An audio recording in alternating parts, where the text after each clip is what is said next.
ሰርቶለት ሙከት እንዳይጎዳው ጥላን አበጀለት። ጌታዬ እንዲህ የሆነለት ሰው ፍሬ ቢያፈራ ምን አለበት? ጌታዬ እንዲህ የሆነለት ሰው ፍሬ ቢያፈራ ምን አለበት?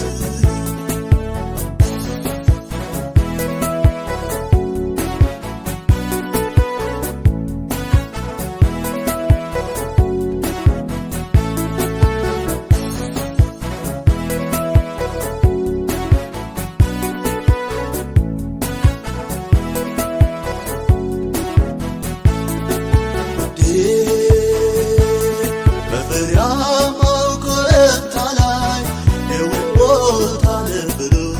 መልካም ፍሬን እንዲያፈራ ምርቱን ማረግ ተከለው።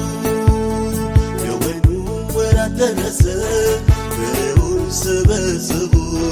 ግን ሆምጣጤ ሆነ ፍሬውን እንዳይበሉ፣ ፍሬውን እንዳይበሉ። ጌታ ታምኖበት ተማምኖበት ክፉ እንዳይነካው ቅጥር ሰርቶለት ሙከት እንዳይጎዳው ጥላን አበጀለት። ጌታዬ እንዲህ የሆነለት ሰው ፍሬ ቢያፈራ ምን አለበት? ጌታዬ እንዲህ የሆነለት ሰው ፍሬ ቢያፈራ ምን አለበት?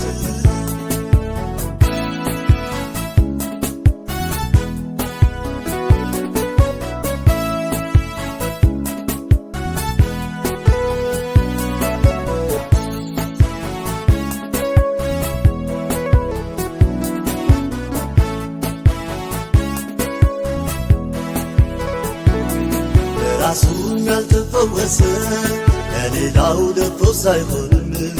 ዓይን ያረፈበት ሁሉ ፍሬ አይገኝበትም። የበረከት ፍሬ እንዲያፈራ እርግማን እንዳያገኘው ጣፋጩን ፍሬ ቢያፈራ የጌታው ደስታ ይህ ነው፣ የጌታው ደስታ ይህ ነው።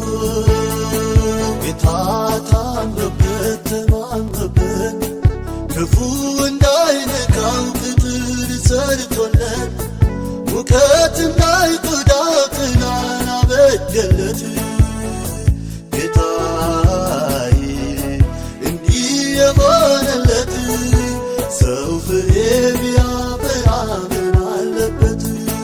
ጌታዬ እንዲህ የሆነለት ሰው ፍሬ ቢያፈራ ምን አለበት?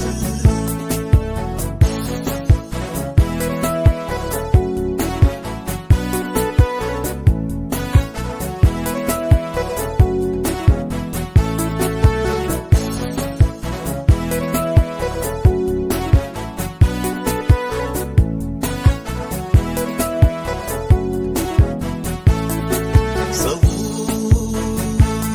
ያልዘራውን ለማጨድ ለመሰብሰብ ይሮጣል። የአምላኩን ፍቃድ ዘንግቶ እየባከነ ይኖራል። እሺ ቢል ቢታዘዝለት ማረፊያውን ጌታ ቢያደርገው ለዚህ ሰው አይሻልም ወይ? መንገዱን ቢያስተውለው፣ መንገዱን ቢያስተውለው። ጌታ ታምኖበት ተማምኖበት ክፉ እንዳይነካው ቅጥር ሰርቶለት ሙከት